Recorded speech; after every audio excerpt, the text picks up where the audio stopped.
All right, next week at this time, President Trump will be in China for a high-stakes meeting with President Xi. The president says, can't wait for it. He's bringing some of America's biggest CEOs along for the ride. But why are we still pretending China is a trustworthy business partner? They're backing Iran, even helping with weapons, as Tehran targets American interest. And nothing they've ever shown us should make us think they're simply after good faith deals and investments. According to Politico, quote, Chinese officials are expecting to dangle lucrative deals during the summit, likely in exchange for concessions on tariffs and other restrictions. Is that a bad thing or a good thing? Here to discuss that is Peter Schweitzer, president of the Government Accountability Institute and author of a best-selling book, Invisible Coup. So, clearly, we have to deal with China. You could say they're distrustful. We could say they're trustful. It doesn't matter. We got to deal with them. Are we going in a position of strength? Yeah, I think we absolutely are. I mean, you look at the advances that President Trump has made in the developing world, whether it's Venezuela and Iran. These are key allies of China. He has demonstrated over and over again that he comes from a position of strength. And let's remember, President Xi is a tough guy. I don't mean a tough guy in terms of Chicago politics or New York politics. This is a guy whose father, at age 14, tried to poison his teacher because he wasn't sufficiently revolutionary. President Xi thinks that's an admirable quality. President Xi's wife, who's a famous singer in China, notoriously serenaded the troops the day after Tiananmen Square who participated in that massacre. So they're very tough, and Trump has demonstrated that he can be equally tough. Let's remember that first meeting in Mar-a-Lago in the first term in 2017.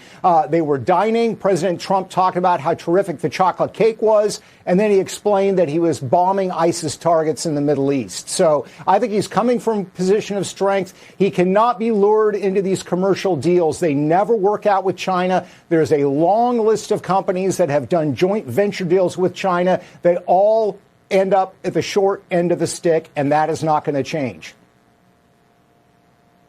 And they could stop the Iran war in 2 seconds. They buy 80 to 90% of all Iran's oil. They just had a meeting with the foreign minister. I think that if this war ends tomorrow, no matter what the deal looks like, immediately China starts buying oil and arming up Iran to come back again with more ballistic missiles. So I'd like you to comment on this, Peter. There was a new directive issued through China's Commerce Ministry Sunday, invoking a 2021 blockade statute that prohibits firms from complying with foreign sanctions deemed illegitimate. The order applies to several Chinese refiners accused by the United States of purchasing Iranian crude. Essentially, they are ordering their firms to ignore U.S. sanctions. So regardless of what happens, they think they're still going to be buying Iran's oil unless there's regime change, and then they decide they don't want to deal with Iran, they'd rather deal with us. Yeah, this is par for the course with China. And again, any agreement that China were to sign to say, we'll cooperate with you in this area or that area, is kind of a non-starter because they continue to violate them, whether it involves North Korea and the nuclear program there, whether it involves Iran and their previous efforts to build up their military, to assist them with what they said was their civilian nuclear program.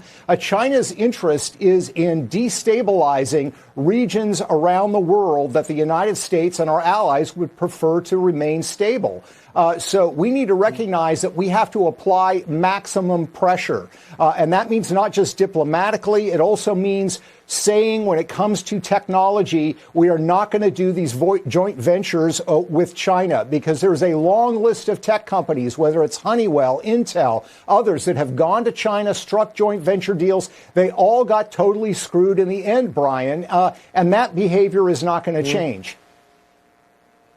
And the trade deficit between the two countries is decreasing, and that is a really good thing.